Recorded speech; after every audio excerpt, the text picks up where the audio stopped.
Hey, this is Dave Miller. Welcome to another episode of Life and Business. And we spell life a little bit differently. It's L-Y-F-E, and that stands for Live Your Freedom Every Day.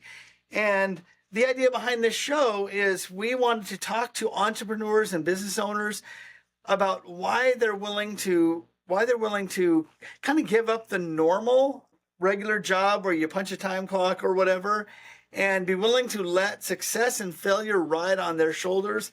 And so we talked to a lot of different types of business owners and a lot of different people in all kinds of industries. And we hope to just create a community that can learn from each other and figure things out. And so today I'm super excited to have my guest with me, entrepreneur, and actually several different business owners. Yes. Why don't you introduce yourself and tell us what you do now, and then we'll go back and look at kind of how this all came to be. Okay, cool. So my name's Lacy Maloney.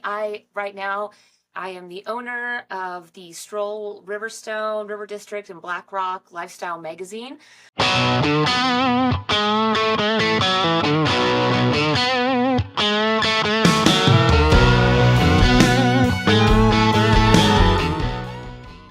Which is really exciting, and why this is so much fun, because usually I'm sitting where you are listening to business owners, residents and human interest stories, and then giving them a platform. So it's kind of neat to be sitting on the other side, getting to tell my story. Yeah, that's super cool. It's not how I usually operate in a day. So yeah, thank you. Awesome. Yeah, that's just kind of reading over because we only officially met a month ago, 3 weeks ago, something like that. Yeah, so I don't have this long, my goodness, I've known this person for such and such a time, but I've been able to read a little bit about where you're at. And one of the things that, if we go way back to middle school days, I think that kind of interested me is the whole young Marine thing. Oh my gosh, yeah, that was funny. Can you tell me about that? Yeah, it's not a normal story for a young high school girl for sure. So I was raised by a very strong, successful single mother. I'm here in North Idaho, moved over here from Montana, early 80s with my brother and I, and just started a life for just us. And it's always just been the three of us.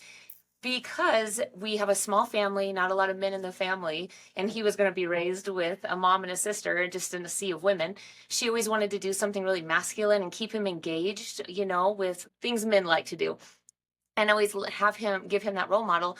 Well, we also had to do everything together because there was only one of her, and she wasn't able to split her time. So she put us both in the Young Marines of North Idaho, which is pretty much the Cub Scouts with heavy artillery. And it was ran down here. It was actually held up on a building on 4th Street. And we would meet weekly in our Army fatigues. We would do drills, cadence calls. We would rank. So I ended up actually outranking my brother. Oh, that's cool. That was cool. Bragging rights, yes. probably. Well, I could make him do push-ups. And then I got in trouble for that because I was abusing the power. But that's funny. We even did a battalion encampment up at Farragut. It was a bunch of 13-year-olds, all these 13-year-olds, 14-year-olds, 12-year-olds, and it was the entire Young Marine group across the entire state of Idaho that would come up, and we slept for a week in the middle of the field, ate MREs, and, jumped in the water and learned to make floating devices out of our pants. So it was very different from what... That's super cool, though. So in 97, I was the #1 female shooter in Idaho for all 4 positions, for standing, kneeling, sitting, and prone, as a middle schooler for women. Yeah, that's incredible. It was air rifle, but still. Dude, that's still incredible. We didn't grow up around guns. I'm definitely a believer in the right to own a gun. So I took the boys out shooting, 3 months ago or whatever, and it's kind of a sad story, but because I'm shooting this target, and the guy was like, "Now, do you see which target you're supposed to shoot?" I was like, "Yeah." And so he actually moved the target closer so that I could feel good about hitting it. And then I just didn't know until I got the proper form and all that stuff. I didn't really know what I was doing. My boys were both better than me, and we had a blast, though. So I've been trying to learn a lot more about guns. gosh, over the last 6 months. I guess it was 6 months ago. So that's pretty good, though. cool. Well, you got to go out and shoot them. You know, we don't think everyone should have one, but if you want one, you should definitely be comfortable with it. Everyone thinks they'll be great in Yeah. an emergency situation, and that's not how that works. No. So it's good you go out and you get familiar with Yeah, your gun if you're yeah. going to have one. So that's great. It's Yeah. fun whether you hit the target or not. I don't hit it like I used to. So Wow. So what guns were you like? What were you like super like? What were you ranked number one in? Well, at the time we all just shot indoor range off of Hutter, and that range is still there. I don't remember what the drawback was. I think we were 50 feet, something like that, and we all had air rifles.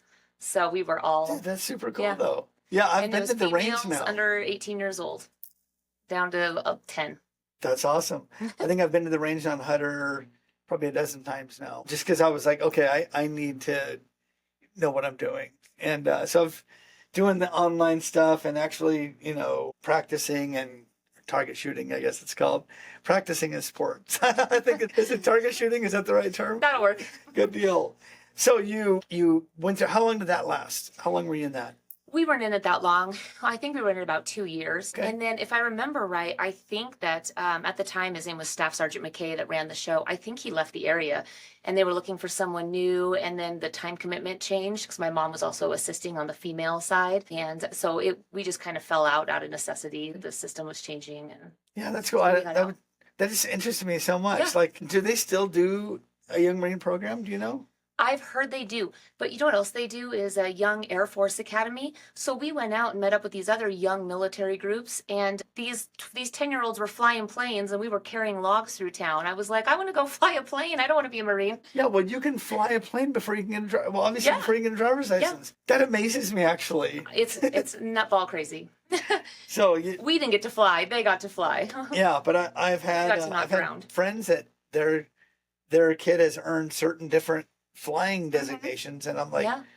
they're like 13 or 14, and I always thought that was kind of cool. So you come out of that. What was the next step? Did you college, school, that kind of thing? Yeah, so I'm a total local yokel, graduated from Post Falls, and then I always wanted to be a teacher, went to school, actually went to NIC. I stayed behind. I was going to go down to U of I with some girlfriends, but I stayed behind, and I thought I'd get my 2 years done here and then transfer. And I was serving and bartending out at a restaurant called the Hard Rock Cafe. It's not there anymore. Yeah. It was so much fun, just classic cars. Yeah, didn't Rod own that? Uh-huh. Yep. Yep.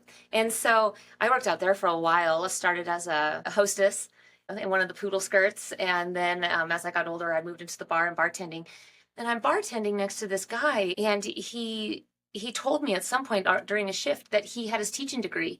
And I've been wanting to be a teacher forever. So I was like, why are you here bartending? You're living my dream. And he's like, I make more money bartending. And it really shook me. And I thought, okay, well, if bartending makes more money than a teacher, and I want to have this big life that requires some money, maybe there's a way I can be a teacher without being the traditional kind of teacher. And I don't know, it just got my brain changing its thinking because I was like, well, if it's not enough. And honestly, being raised with a single mom, I just always saw myself alone because I didn't have an example of a relationship. So I always assumed I'd be married, but in my dreams and plans for myself, I just always saw how I had to have myself figured out first. I just changed my way of thinking. I don't know why that was so pivotal that guy bartending next to me would kind of take me off of my path, my rocker a little, because I was so laser focused on teaching. Yeah, it's crazy. Sometimes those little, like, I mean, I know, I'm sure you can too. We think of like going through life, sometimes little things that someone will say to us, like little 3-word or 4-word or one sentence things can really alter trajectory of something. Well, and when you're young and you're hungry and you think you know what you want, but you're still really listening to what everyone else's experience is. Yeah. Because you haven't had any. I didn't have any. I grew up in Post Falls. This is all I know.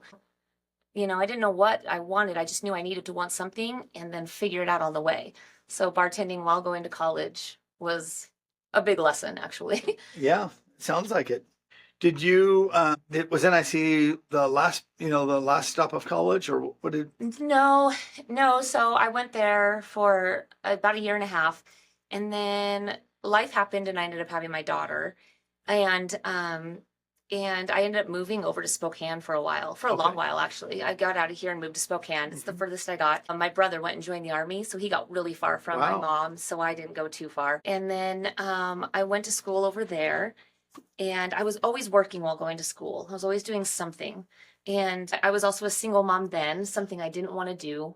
Repeating patterns and things. I thought, oh, I'm going to have this is going to stop with me. And I had an idea, like we all do, what our life is going to look like.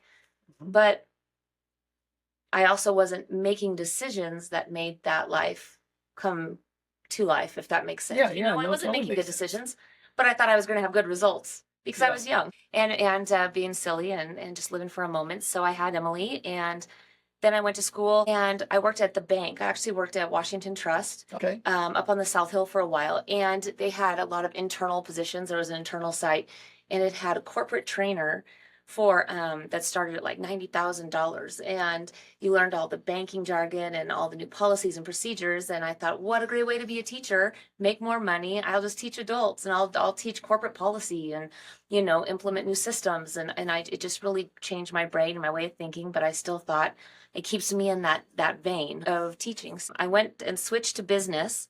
And you know how they say like the average person changes, I don't know if it's like 3 degrees. It's a chunk. It's getting bigger. It's a big one. Well, yeah, it's getting bigger now. Well, I helped widen that spread. Yeah. So that's statistic. Because then I switched to business because they wanted a business degree with an emphasis in teaching or banking or something. So that was perfect. And then in the meantime, I had my son, and he got very sick. And so we spent about 2 months in the hospital right after he was born. He was in the NICU. We were staying at the Ronald McDonald House, which is a story all its own. And I really started falling in love with the nurses and the doctors, and they were very kind to us. We were a very unique situation.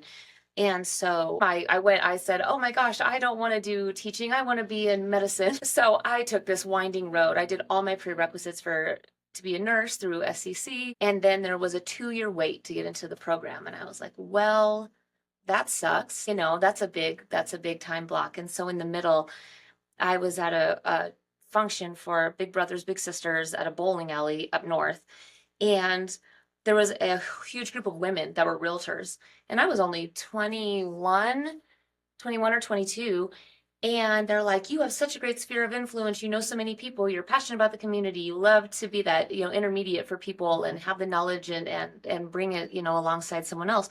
Why don't you would be a great real estate agent? And I never thought of real estate ever. But we drank too much, bowled a few really good games. They said, I'll get you in with my broker. Let me introduce you. And I was always up for anything because I still just didn't know. Yeah. And now I had this huge delay in my life, this huge pause, because now I had finished junior college and I was waiting to get into the program. And I was just sitting there going, well, now what? So I went and met with them. They hired me and went through the schooling and became an agent. So that's how that part happened. Wow. And so you're in reading just kind of about your history in real estate. I mean, expand on that because you had some success in real estate. I had huge success. Well, I had really good years and then I had really low years. And that's why I tell everybody, real estate is great when it's high. The highs are high, but the lows are also devastatingly low because there's nothing. It's not like, well, my paycheck is smaller this month. It's that there's no paycheck that month. So that's really hard if you don't have someone else or something else that can come alongside and back you when there's nothing. I had some really good years. I ended up working with a couple investors, and they were dealing with off-market properties, distressed properties. And this was all before real estate was really in fashion. And there was all of these, flip this house kind of shows. Oh, You know what I mean? Yeah. So this was just more of like those shows. Yeah, I do too. It was a very back alley idea, it was outside of the main lanes of real estate. And anyway, and so I was working alongside them, and pretty much what they did was they paid me to be their personal real estate agent because it was a very full-time position, just searching for homes in certain criteria that had fallen off the market or, that were distressed and expiring from their MLS listings, things like that.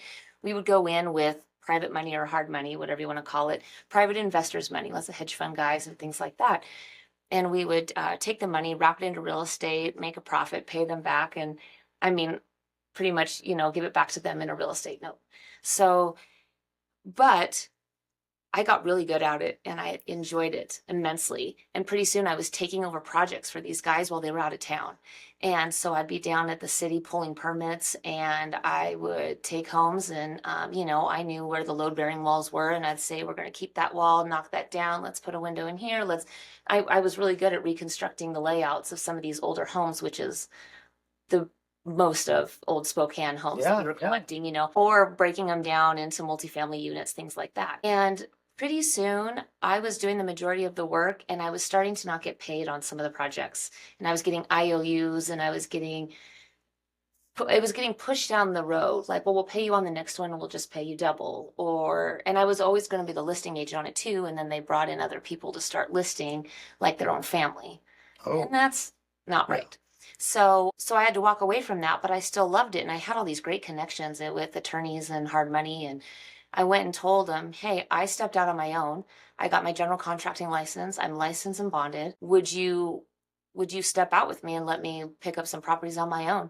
And I was fortunate enough and had a lot of favor because I was a reliable source for them when other things weren't getting paid besides just me. That was not just me at that time. So, they went for it and they had seen what I'd done in the past. And so after that, I ended up buying a fourplex that we converted into a condominium, 2 duplexes that I carried as Airbnbs and long-term rentals. And then I flipped 2 homes before the market changed. Yeah, that's crazy. It was cool. Yeah, that's crazy. I loved it. That's like a huge part of why I like sitting down with entrepreneurs, because entrepreneurs, you have that mindset to where it's like, oh, wait a minute here. They're doing this. I think I could do this. And so then rather than just stay in the comfort zone, it's like, hey, I'm willing to, jump out and take a chance and bada bing, find something that you're really good at. So that's super cool. Well, I was so sad that it was falling apart on the business end, with the people I was working with. The guys were having disagreements and the money wasn't being spent well. They were getting over their skis on projects, which is why my payouts and other subcontractors' payouts were delayed. But I was so sad. And then I went from sad to mad because I was like, how can what I love to do, and I actually was quite good at it, how can it just be stopped because these guys fell apart? Right. It just can't happen. So I felt really brave and I was really proud of myself for that. Come on, you should be. Yeah, I was. When I went down and got that general contracting license and the guy kind of looked at me like, oh, how cute. Right. You want to be a GC? Okay. Yeah, but that's cool. There's got to be a certain level of, I don't know what word, gumption, fight, tenacity inside of you to be able to, do all this stuff, because that's taking a look at something that probably at the beginning, even though you were used to it, there was always someone else that was kind of the head of it. Yes. Now you're like, okay, I'm going to be the head of it. So being willing to take that step, man, good on you, man. That's super cool. It was cool. It was, and I have a lot of respect for coming into it still is predominantly a male world, and it was not met without hostility or some pushback, but man, those guys paved the way. The ones that let me in were amazing. I learned a lot, and it was different having that buffer and working underneath someone else, and then having my name behind it and having people look at me and be like, you're going to do it. You're going to pull our subs and pull our permits. And it was like, I am. Here. And then I'd stop and pause and, they had to respond, and it was usually a good response, but you could tell they were waiting to see. Yeah, that's obviously very cool and very commendable. So you're still involved in real estate? Is that?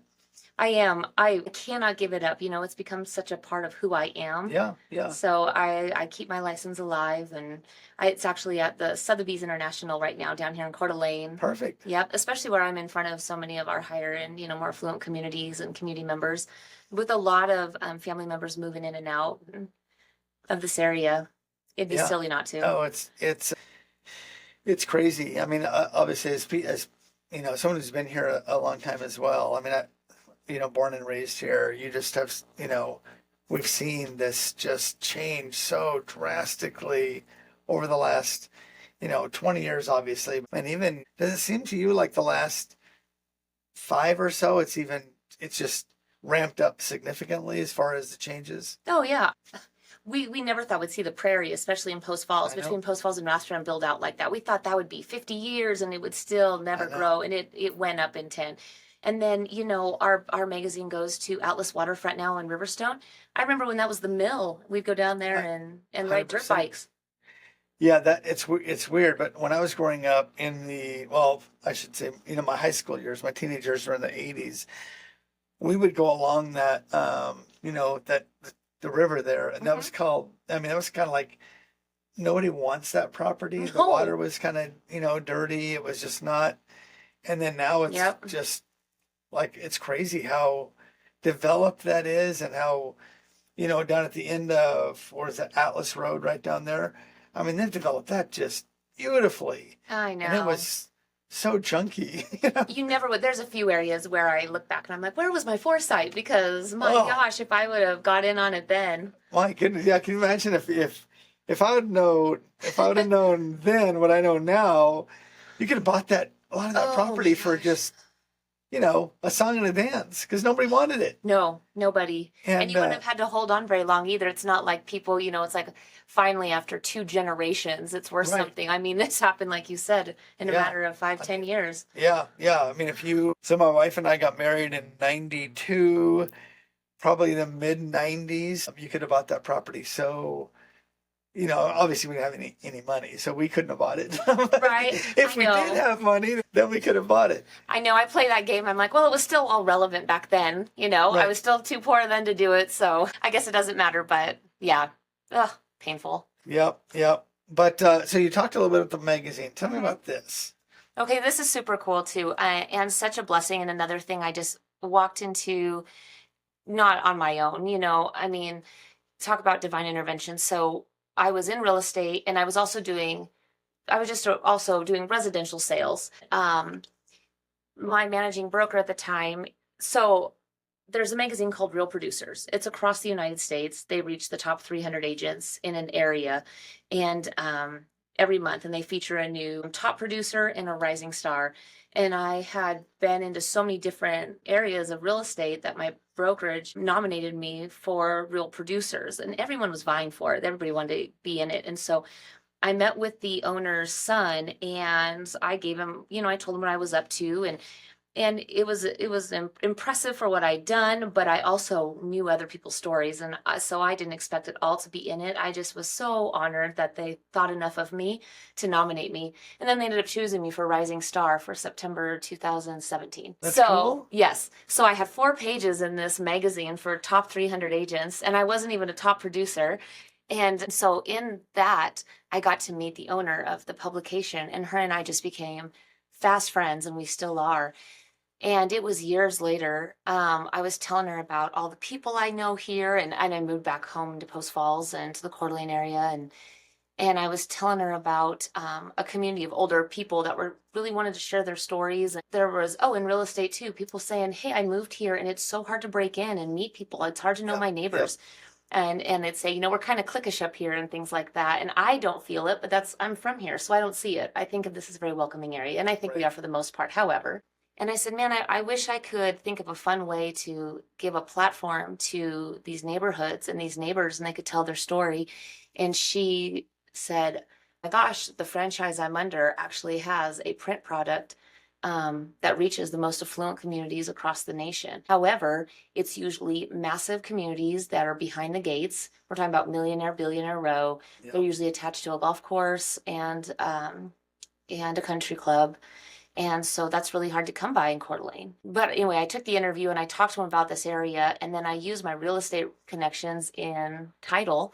Yeah. And I had a couple girlfriends draw pretty much a farm list of homes with median home price. And I got a demographic on the people and the prices. And I said, I know it's not behind the gates, but we have a commerce district down there in Riverstone. And if it wasn't for the commerce district, it would be gated. And somehow at the end of it, they got together and decided they'd give me a favor. And they approved my publication. And then we geofence the entire area. So now we have a digital push in. So anyone who walks down into Riverstone Atlas Waterfront walks into my geofence, and we push our advertisers out. That's pretty cool. It's so cool. Okay, so explain. I, I mean, explain geofence. What so is geofence. So any IP address that walks into our area, Yeah. which we have fenced, satellite fenced, Okay. anyone who's on a quality platform, we push them out as a push ad. And so they're always circulating. So between 8 and 10,000 devices is what we've been reaching. So that is about 20 to 25,000 impressions a month. Because the Wow. average home has, I think right now it's like 5 devices between every family member having a cell phone plus an iPad plus a Okay. laptop, and each individual IP address will receive a different push. So we're really doing that push for the business owners. That's crazy. It's So so this cool. might be like a dumb question or whatever. I doubt it. It might be over my head too. I'm not the smartest tool in the shed. They are sharpest tool. See, I can't even say these things right. So can someone like, if someone wanted to get the magazine, can they like subscribe or can they get it? Is it No. only certain people can get it? It's only certain people can Okay. get it, and it's because of the nature of the content. So, Okay, makes sense. yeah, I mean, I try to protect their privacy as much as possible. They share pictures of their family inside their Oh, homes. We have pictures of their kids. They write their own stories. So you're never going to be able to pull it off a rack at Super One because that's just not who it's intended for. okay, that makes sense. But I mean, the magazine sounds so cool. I want It's to, so cool. I You want to can get to have the some. You can have magazine. some. You can see it. It's so neat. Well, and it's great. So, and then if you're a NAT sponsor with us, you also get a copy. So we're sitting in, plastic surgeon and doctor's offices and Okay. higher end community Yeah. offices, and so there is that reach because a lot of these community members and residents, they're also business owners here, and they run some amazing nonprofits, and so we feature all those things. And That's cool. we can only buffer it so much, but yeah, it's really fun. Yeah, that's super neat. Going back just a little bit, you talked about when people come in having a hard time meeting people. Yeah. And see if you agree with me on this, but I think that the difficulty when people come in and they're not from here. I know, like for me, I've got kids and they've got sports and school activities and whatever plays and parent teacher meetings, and the fact is that most people have jobs that require a big chunk of time. It's hard to meet people because it's like we have worked ourselves into this very, very busy society. Do you see that in real estate as well, with the families that you work with or whatever? Oh yeah. They're so busy and they're good things. They're so busy. And having kids is actually an advantage because then you do sit with parents in the stands, right? Right. You get to know the dads and the moms and the other, adults in there, and whose kid is whose. And even then it's hard because then they have young kids, so their time's totally taken. Right. So it's really hard to hang out even then. But, my magazine reaches a little bit of an older community even. And so they'll be freshly empty nesters, or, as we Okay. call them, like we're bird launchers. We've raised our kids to Bird come out and launchers. fly. I haven't heard that before. Yeah, we launch them. And so I think our area has a lot of great opportunities, but I hear people say they take advantage of them too. Like we join the hiking clubs and there's cooking classes. There's all these things, but it's hard if it's not relevant to your life to connect on a genuine level. I mean, then you're Yeah. just showing up for the show, and it's really hard. Yeah, I think so. And I mean, even with the kids playing sports things, like I'll know someone as John's dad, Mm-hmm. but because I'm used to coming from another event or coming from work, I'll get there right before the game starts.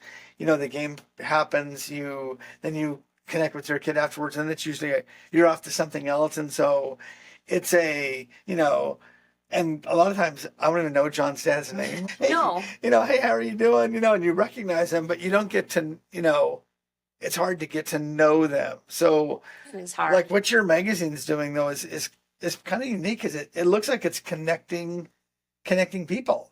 It really connects people. So, I'll have a couple down the road, they'll say who they are, where they came from, and really tell their story. And so now it's not just that guy 2 doors down and you wave while his garage door is going down. You actually get to know their story, and it gives such an easy, warm opening or lead Yes. now for neighbors to be like, hey, I read your article. I didn't know you had that. Hey, my family went through that. Oh my gosh, you're from that area of the world. I am too. It levels the playing field a little, and it gives you a warm opening, and it lets you in.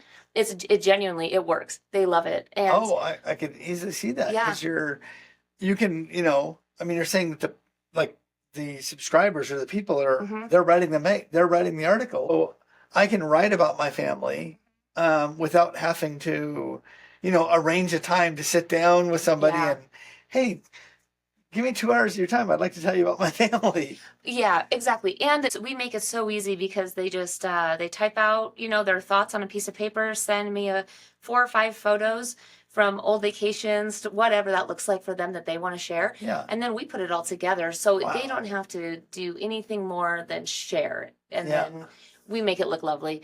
And then we also do private events just for the community, and that's fun too. So we'll do restaurant reviews, or I have a group of ladies that meet at one of the condominiums, and it's just a ladies group. We have women that travel together, and a group of guys that meet once a month and barbecue, and every time they bring a different steak seasoning. I don't know, but it's those little things. You know what I mean? It's like bourbon and steaks or something. Yes. Whole group of guys. Yes, I like that. So we try to get them together in that way too, and it works. Community happy hours. So getting, again, backtracking a tiny bit, because I find it interesting. You're obviously, if you are a realtor, you're busy. Yeah. Because if you're not showing something or selling something, you're not really making anything. No. And then having kids, you already kind of have what I would consider a time-filled life. What made you decide, I think I want another project. I think I want to do this magazine. How did you come to that decision? I know there was some divine intervention or whatever and connections, but you still had to decide, I think I want to do this. I think I want to give my time to this. Kind of what made you decide that? I love real estate and I never want to let it go. However, I've worked a lot of jobs to have that career. And some people don't see the difference in a job and a career. And that was my career, but it wasn't paying some years. And there's nothing for me in the future when there's nothing on the table. And so one fed into the other so nicely. Okay. Because I was already meeting these families that were in town, and they're already part of my sphere and friends and family. And so having this was just, it gave my family some more stability, but it also kind of changed the level of influence that I got to have and impact. I definitely don't have the time to start a nonprofit, and I don't even know what that would be, but I love feeding into other people's. And I cannot do what you've done, which is amazing, but doing a podcast like this and letting people share their stories and give them a space to have a platform. But I can do it in my way, which would be with the magazine, Oh, and yeah. another side is the which I'm not the best at, and I didn't think about until I got the magazine approved, was our magazine is 100% paid for by our ad sponsors. And so that way it goes out to all the residents free every month. But I also go to a group of people that are very hard to reach. And they're not daily mailers and coupon clipper kind of people. And there's nothing wrong with that. I love the coupon clipper, but these people don't. They want someone to support what they're a part of. And then they love to reciprocate and support that small business back. So it's a great business partnership at the same time. So it's really feeding a community on multiple levels. That's cool. And it's giving our family a great foundation. And we're all involved. My daughter helps go meet with the kids and the pets and the families and get pictures and see if they want to be a part of the publication. And, I go out and meet with a lot of the businesses. And, my husband's not working. He's out there doing whatever he can. He wishes he could be a bigger part of it. But so... yeah, it's been a huge gift, and we're working really hard at it. It's been humbling. Anyone who's ever started something knows it's very different inside than how it appears outside. So it's been humbling. Yes. It's been a blessing, but it's been stressful. And then other times we're like reveling in it. So yeah, well, that just described almost every entrepreneur that I know. Yeah, from the outside, even though I'm a business owner. When you go to a business where there just seems like, oh my goodness, they're just doing everything right. It's, you think, oh my goodness, this must just been easy. And until you do it, it's like, it's not easy. There is just, there's times when you're just working way into the night or through the night, or there's times where you I didn't know this was part of this. And then you find out, if I don't do it, then either I have to pay someone to do it or it's not going to get done. No. Well, and I'll tell you, the hardest part too was seeing there's like 951. If you go to strollmag.com, you can find all the different magazines across the nation and what communities they're in.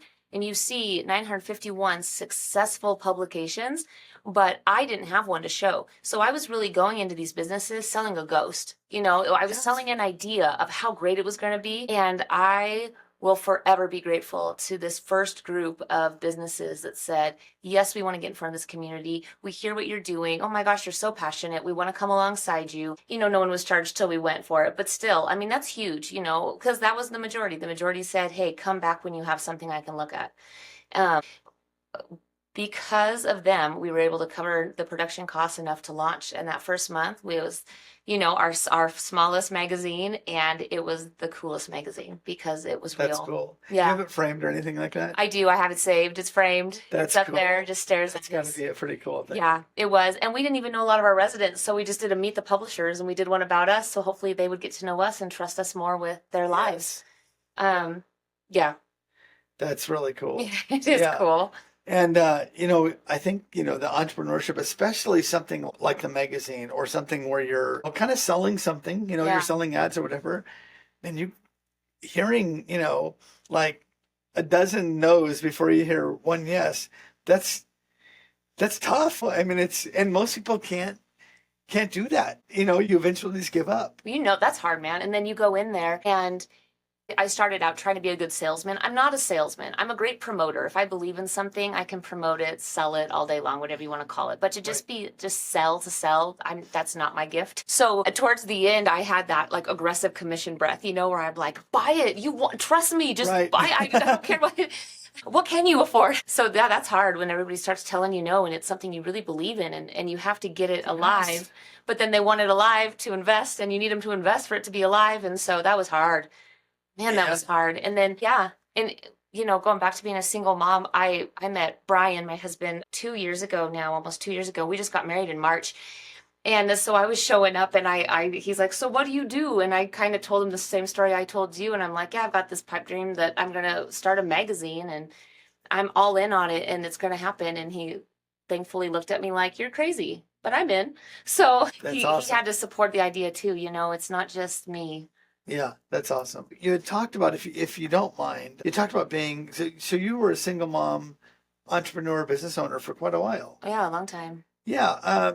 Do you mind talking about that? Because I know there's a lot of single parents out there that are maybe, I don't know if afraid's the right word, but maybe hesitant to get into entrepreneurship or business ownership because it feels like, oh my goodness, how could I possibly do that? And so, man, you honestly are a huge inspiration to a lot of people. So if you wouldn't mind just sharing something about that road that could be helpful to other people.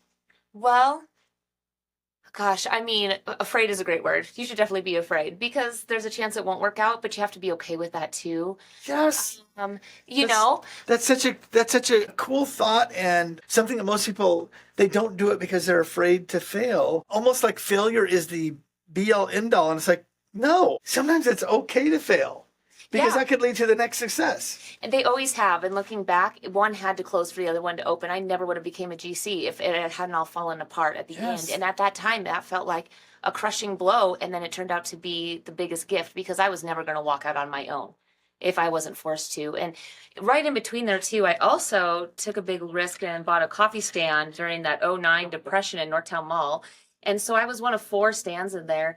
And in the mall? Yeah, in Northtown Mall. And I was right next to Macy's, which isn't even there anymore. I know this is a total sidebar, but just again, to that testament of like failing.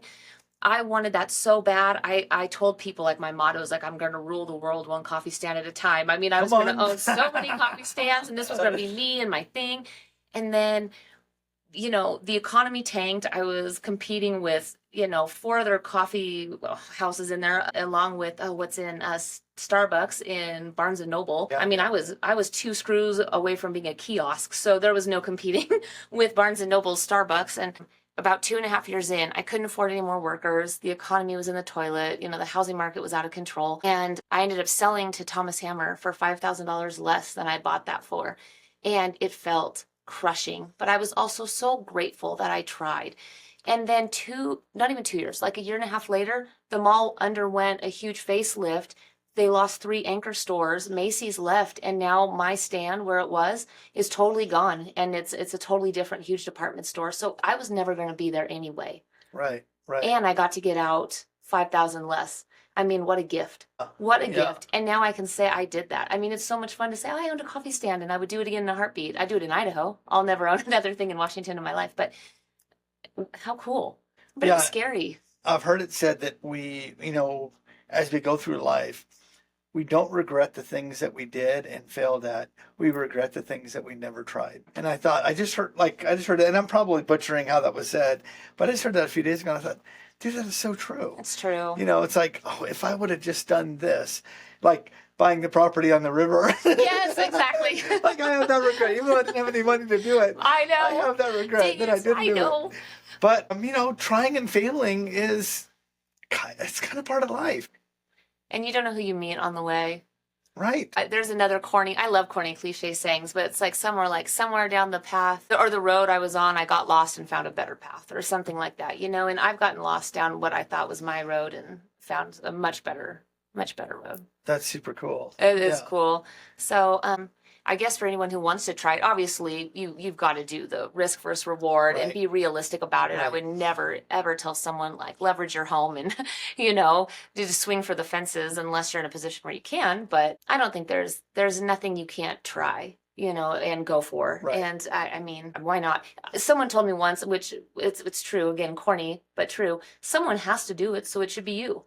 Like someone's going to fill that spot, so why don't you fill the spot you want to be in? That's good. Yeah, that's good true. advice. Somebody was going to own that stand, so I'm glad I put in the offer, and then it became mine. Somebody was going to do this magazine. I'm glad it's mine, and why not you? But I had to fight for it. Yeah, and I think if it's worth anything, it's probably worth fighting for. Yes, always. But it's good. Good. Cool. I always say, go for it. And I have a lot of people that will ask me about real estate too. Everybody wants to be a realtor now because of, well, maybe not now that there's been so many changes, but it was very in fashion and the money seems good. And it is when it's good, when, you've got a lot going, but it's also a very expensive business. It takes money to make money. And so I've never told anyone not to. I've said, go for it, spend the money, get the license, see what it's like. And most people are done in a year anyway, because it's not how they think it is. But go for it. At least you can say because if not, nobody ever plays up, it would have been worse. They always think it would have been better. But you're probably living your better. You know what I mean? Like, what if it wouldn't have been better? What if it would have been worse? Maybe this is the best version of your life, and you're really walking in it. So capitalize on that. Yeah. I've got a friend that he's a songwriter, and he wrote a song, and he talked about, the good old days. And he asks the question, what if you're living the good old days right now? Because we go back, and think, my goodness, these were the good old days. And kind of during the song, it's like, while you're living the good old days, you don't think you're living the good old days until you remember, like, that was really cool. And sometimes even difficulties are, you can look back and say, boy, those were good times, because those made me who I am today. Those shaped my character. Those shaped my values. Those shaped, some of the difficulties made these successes possible. Yeah. Yeah. One of the simplest times of my life was like the littlest apartment, and I really had nothing except the kids. And for some reason, that's one of the favorite times of my life, because it was just simple, you know. And we always do these big national conferences, but I liked what one speaker ended with, and he goes, don't forget that new levels bring new devils. So just because you get out of one hard spot, you finally overcome that, something else is waiting on the other side of that, right? And so, I mean, that's why money can't make you, but new levels always bring new excitement, but they also bring their own set of troubles. So sometimes the simplest can be best, and I mean, go for it. Those good words. I know, I think so. So is there anything that we didn't talk about that you'd like to talk about or you'd like to bring up? Gosh, I mean, I feel like we nailed it. I've really enjoyed this. I know that the minute I walk away, I'll be like, oh, shoot. Yeah, well, and thank you so much for being on here with me. It's so cool. And even, like I said, I'm doing this, not really knowing what I'm doing. But man, I get to sit down with such cool people. And so Thank you so much. Because Thank you. just hearing you, I'm like, I'll watch this again and I'll be making notes like, okay, I need to apply this or I need to do this or whatever. So thanks so much. Hey, and if you are watching and you know other business owners or know people that would like to be business owners or entrepreneurs or just like hearing about business, please like this, share this, comment on this. And I'm learning how to promote this better and more properly and more effectively. So help me out if you can. Thanks so much for joining us, and I will see you next time. Bye-bye. That was fun.